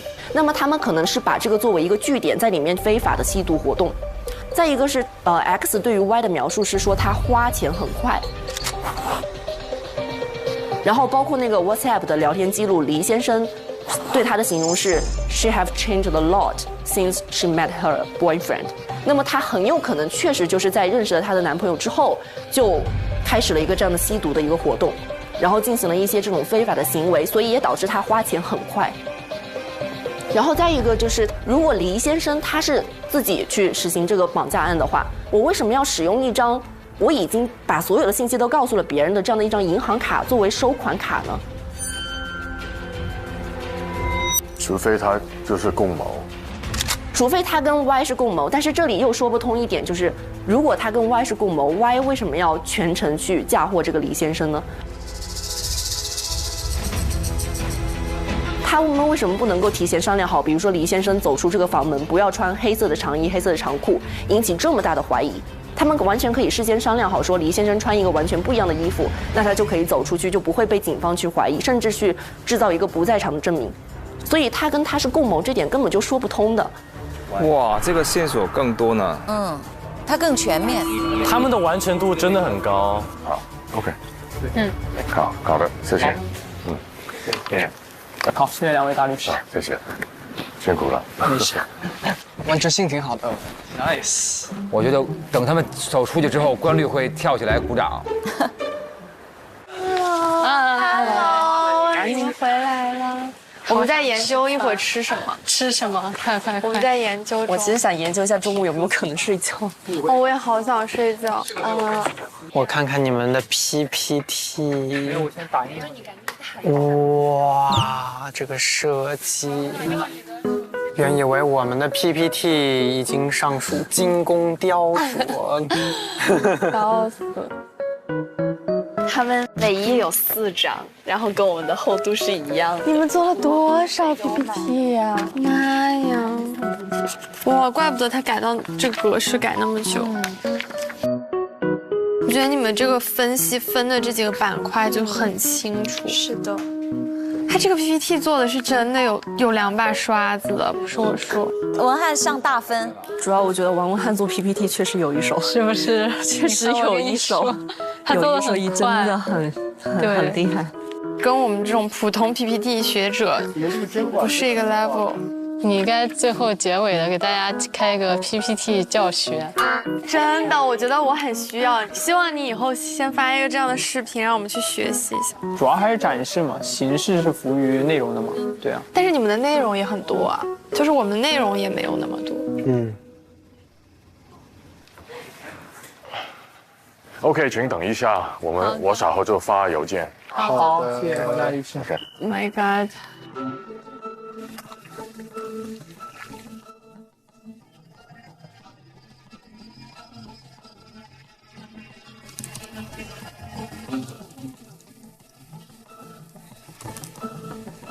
我感觉这个里面，只要大家比如说主线都认为 Y 有问题，其实都不对，都会有 KPI。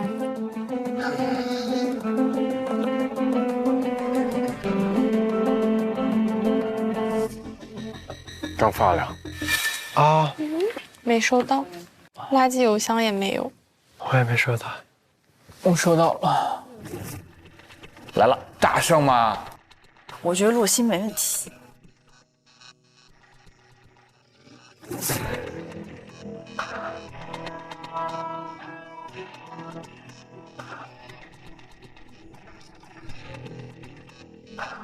第一组有逃跑的方向，然后他在这个不在场的证供方面呢更多，但是第二组呢现场讲的比较多，推论很多，也观察到一些第一组没有观察到的东西。如果只看 presentation 的话，我觉得第一组是比较好的。对，但是内容的话，我个人认为可能第二组比较好，因为第二组整个分析是详细的。其实真的各有各的好。哇，所以这个 KPI 真的很难安排。不会最后打平了吧？平了。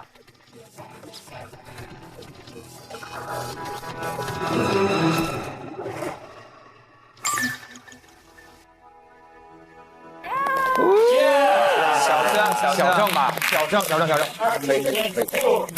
恭喜！我觉得你们真的做得很好。恭喜！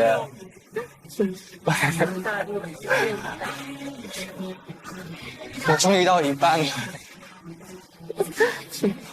我也还差5个。差5个。跟卢老师合作愉快。愉快。在表达方面呢，第一组就明显比较好的，我觉得。但是呢，始终我们这个课题是现场调查，对，然后是推论，始终是现场调查，然后你做的分是为主的。这个表达 presentation 呢，只是占20%。证据的分析，两组的表现是非常接近，但是第二组找到的有用的证据是比较多一点，所以我就觉得应该是第二组小胜吧。小胜，我同意。OK， 好，那就这样了。好了 ，OK。哦，可儿110，洛星100，紧随其后。洛星100，恭喜！恭喜！你知道我跟他合作3次，我们终于赢了1次。3大不能再说了。他们的组合叫起起落落组合。我不是一个擅长在没有自信的基础上自信的人，但我觉得你做很好啊。就不够好。内耗。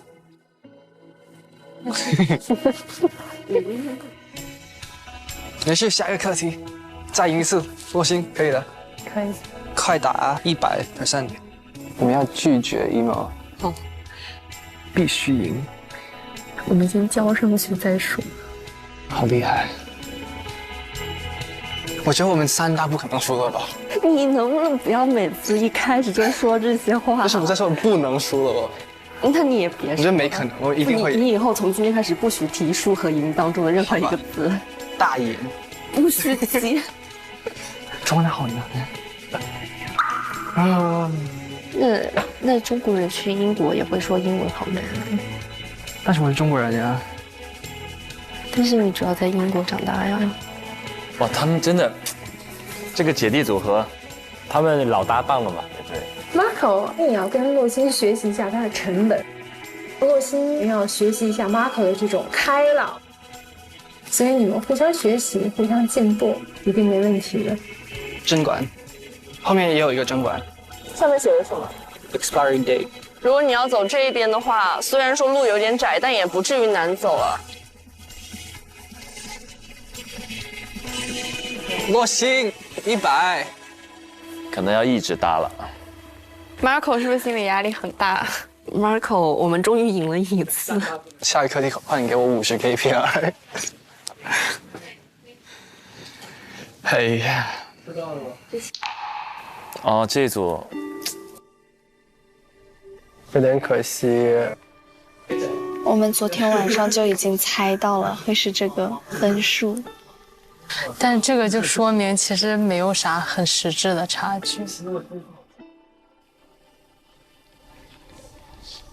我觉得这个东西就是有些就是你看到了就看到了，你是没看到，这还是有运气的成分的。有点可惜，有点可惜，我们的确实我们有做的很不足，做的没有那么好。对，我们有很不足的地方，我觉得。但是我说实话，看完他们的 PPT 以后，我觉得他们解答了所有我们没有解答的点。这是一个禁忌，是此消彼长，他们越长，我们就是越差。说实话，我觉得我们的点确实有很多就是昨天回去的路上，我们觉得没有合理化的点，其实他们都合理化了。我可能无缘100分了，还有下一个课题。下一个课题得看它有多少 KPI， 咱俩得继续合作啊！现在我们已经不是别同个，你是不是？你玩吗？你这套你不玩吧？肯定不玩。不玩我们一起做，没事的，一起做。那我们先和师傅聊一下。好呀。Hello， 师傅。OK。Hello， 师傅。OK， 那先关门吧。那首先你们非常厉害，但是为什么小心呢？我肯定要解释一下。presentation 方面呢，肯定是你们做的比较好的，可以认为比较流畅很多。但是在现场呢，其实有些东西呢，他们找得到，你们没有找到的。譬如哪些绳子是没有完全被解开掉的啊，关键证据。Y 哪个房间哪个绳呢？就是也没有剪断，整理得很好的。OK， 在 Y 哪个教室的布条呢是干净的，没有皱的 ，X 的是有皱的。X 说听到有滴滴答答的声音呢。当时7月27号是有下雨的，这个要从天文台的记录查出来。我们昨天晚上有尝试去查，然后但是觉得，就我们不知道把这个放进来要表达什么，要表达啥？对，跟黎先生脱罪有什么？对。哦，对，这个是加强 X 的可信性。哦，有道理。哦。然后呢，分析证据方面呢，他们很多点呢都是有分析，假如是 A 又怎么样。B 又怎么样？推论各种可能性，就比如没有温咬这一点，他们分析的很细的。A 可以就是说他很早就离开现场，所以呢都没有什么打去回家拿钱啊这些东西出现。对。但是假如他不是很早离开现场呢，为什么没有温氧呢？他们就看了很多驱蚊液，他肯定是涂了这些东西。啊，为什么绑匪没可能替他涂？所以他可能就是一伙。所以他们两方面都要查。应该再深挖一下。天哪，真的没有深度。蚊虫是难度比较高的。对，蚊虫我们是真的完全没想到这个钱币状会是蚊虫。但是他们就推断出来。对，我觉得这个真的很厉害，说实话。我们这个课题是现场调查，然后是推论，这两个是最重要的。好多我们没想到的点。是的，是的，是的。做得非常好。虽然你们是小胜，但是你们我们小败，小败，你们就知道为什么吧？对，我觉得完全理解。我们现在都是很开心，学到了很多新的想法。OK， 你们就准备最后一个课题了。好的，好好准备。好，谢谢师傅，好，拜拜。OK， 拜拜。谢谢。沈大律师替我们把上次团建的照片打出来。哇！对，然后你们女生的照片，怕你们不想贴，就先放着，你们可以自己贴。是吗？男生的为什么没有人征求一下意见？直接上了，兄弟。哇，拍的真好。这张闭眼了，还可以。哎，这张还给你们拍的很有氛围感，我觉得。都很帅。哇哦。还好没有我的冲浪照片。有啊，沈大律师说是你唯一站起来的证据。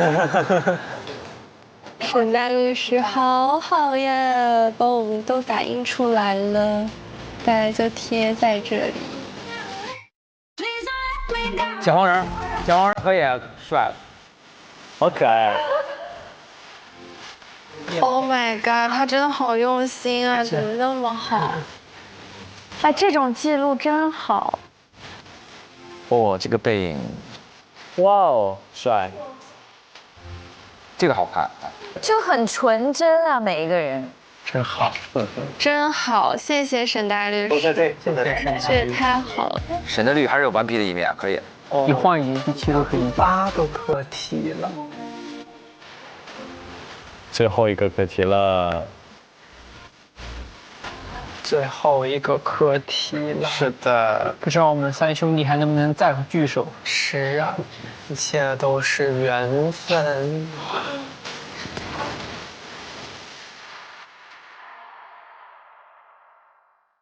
文翰现在 KPI 多少？你大声的告诉我们。文翰的 KPI 是70 KPI， 掌声。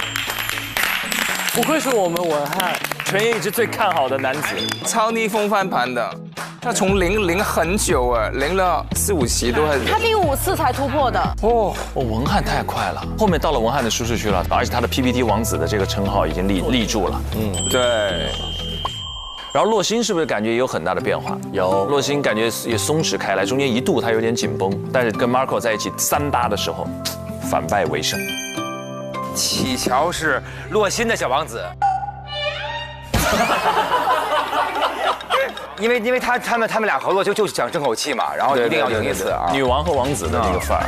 对，这种感觉。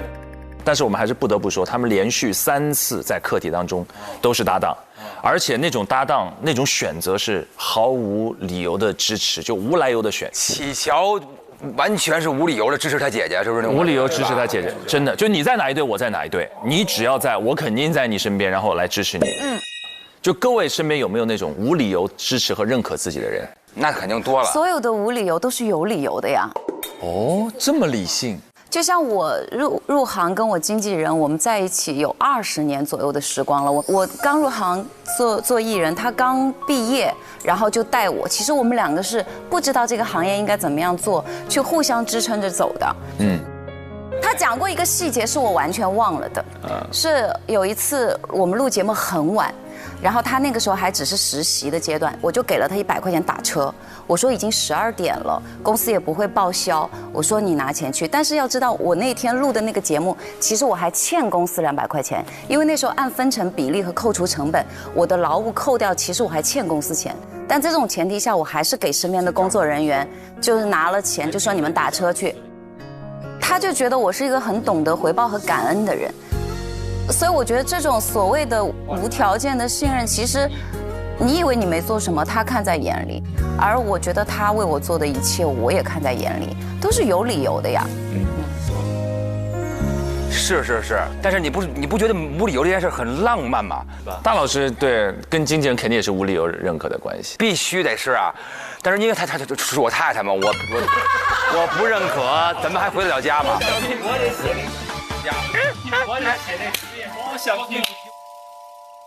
蛙哥呢？我有一个很浪漫的，他不只是一个人啊，他还是一种感受，他是很多人。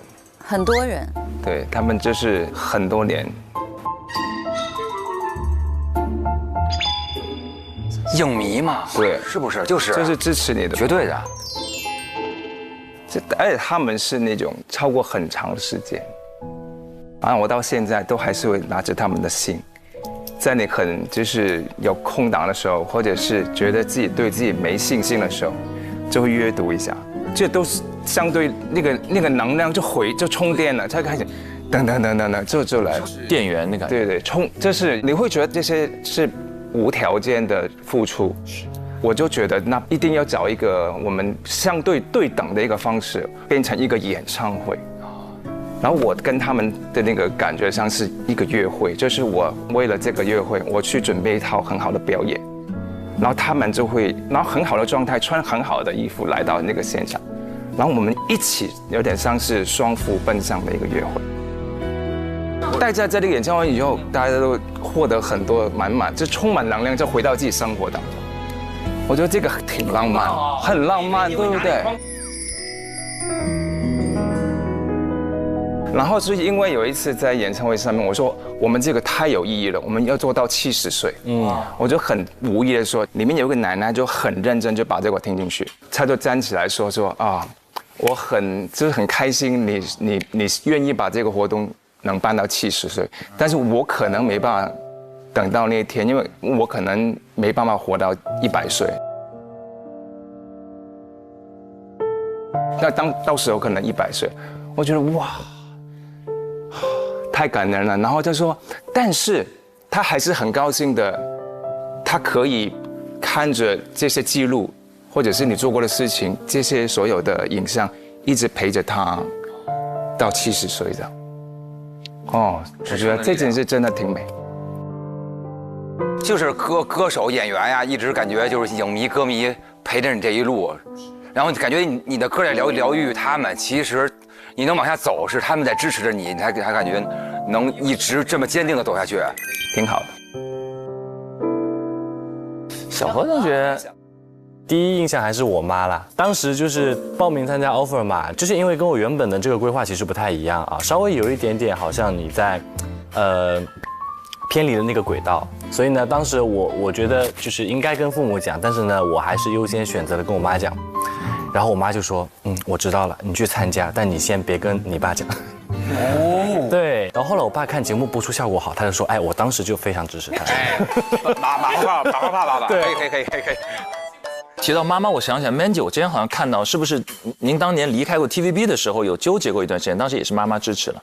对，因为我出道都在同一个公司嘛，就好像在一个温室长大的。然后在 TVB 里面，最大的目的就是拿到那个最佳女主角，但是我一个晚上拿了2个，那你就已经完成了。所以之后我就完全没有目标了。我天，这凡尔赛的，哇塞！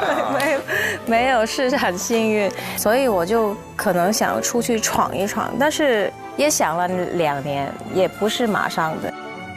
后来我妈看到我很纠结，然后她说：“你想什么？想那么久。”我说：“我害怕。”她说：“害怕什么？那么年轻，那就出去闯一闯啊，看一下世界有多大，你就当去玩呗。”因为毕竟我要照顾她的嘛。但是我心里面就想如果我以后赚不到钱，那我怎么照顾他呢？所以这个是我最大的考虑。然后他这么，既然说那么爽快，我心里面说你说的。那最后也非常感谢他的支持，家人无条件支持，是的，是的。人生有很多选择，就是你特别想但又特别不敢的那一刻，有人推一把，整个人生的轨迹就完全不一样。好我们分享了那么多得到认可的瞬间之后，我觉得最应该把掌声给到我们加油团的7位，因为我们永远无条件认可彼此。是的，就这么优秀。恭喜加油团这次又推理成功，接下来让我们一起进入到益达职场自在时刻，点亮本季的第6个自在值，纯叶。来，天哪，这个盛装出席就等这一刻，真的。3、2、1，还差1展嘛，对不对？差一展了，感谢纯叶，我们太棒了。还有1个课题，大概有2次猜的机会。对。那么这一期当中，我们已经看到了8位实习生，他们的表现顺利地完成了2个课题的考核。要恭喜洛星，成功突破100 KPI， 成为我们第2个成功突破100 KPI 的朋友，还是非常优秀了。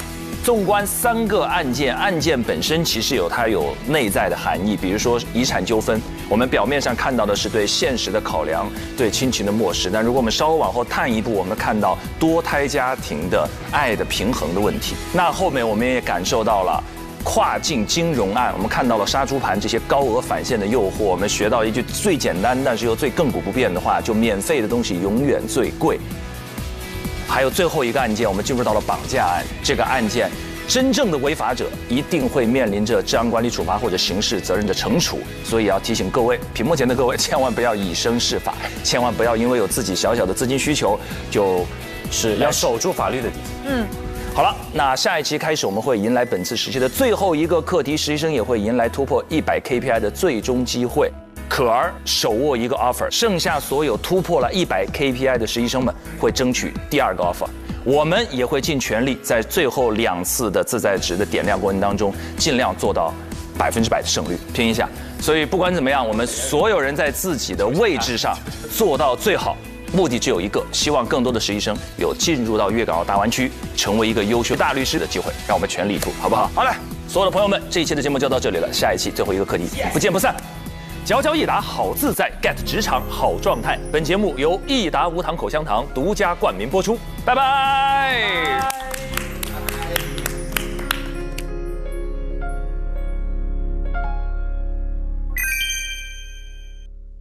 安律师您好，我是王文翰。听说你有一个昵称叫自在不焦虑，已经有人 KPI 到100了，所以我有些焦虑，想请问你有一些小妙招吗？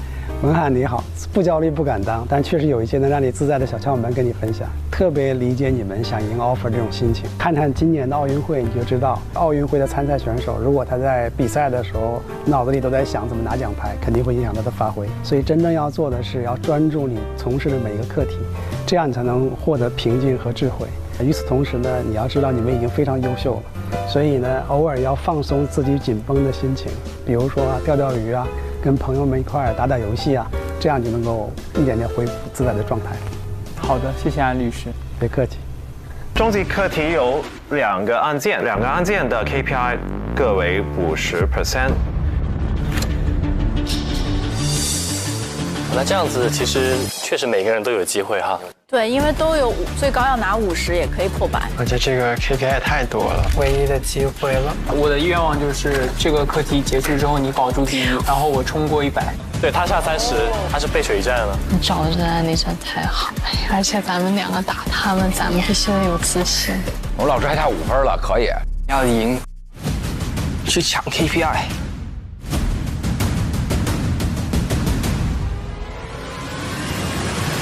我们在做准备的时候都很替你们的被告人感到担心，但是我知道我的被告是无罪的。我们觉得想不到任何的理由，他可以是无罪。对，那你就得多想想了。准备好迎接我们的疾风暴雨了吗？万箭齐发。您是每次都陪同着高级技术员一起看他讲解了哪些内容吗？我不陪同。那您为什么如此确信他会讲清楚这些所有的东西呢？我问到了，无话可说。因为您觉得只要是有上级的签名，这份报告出现任何的后果和风险，您都是不需要去承担的，是吗？我问你，现在李峰有没有负责？李峰是不是刚才在坐在这边？我是坐在那边。攻击性这么强，他感觉快被骂哭了。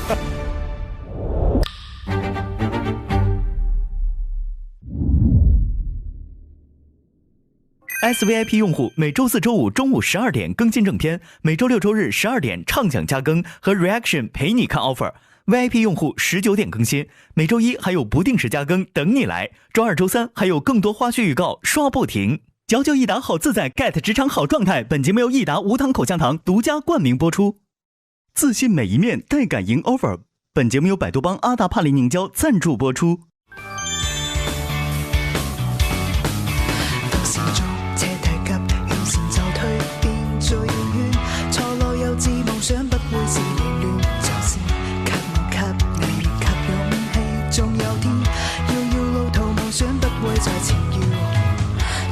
手緊握這挑戰不懼，更多的感慨不缺道理，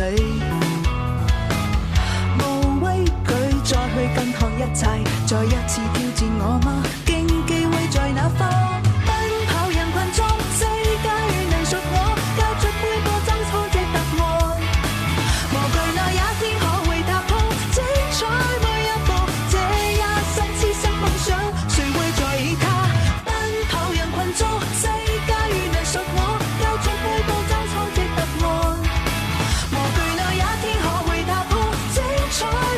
上微博参与令人心动的 offer 议题辩论，畅所欲言你的观点。更多精彩资讯尽在新浪娱乐、微博娱乐、微博综艺、新浪综艺。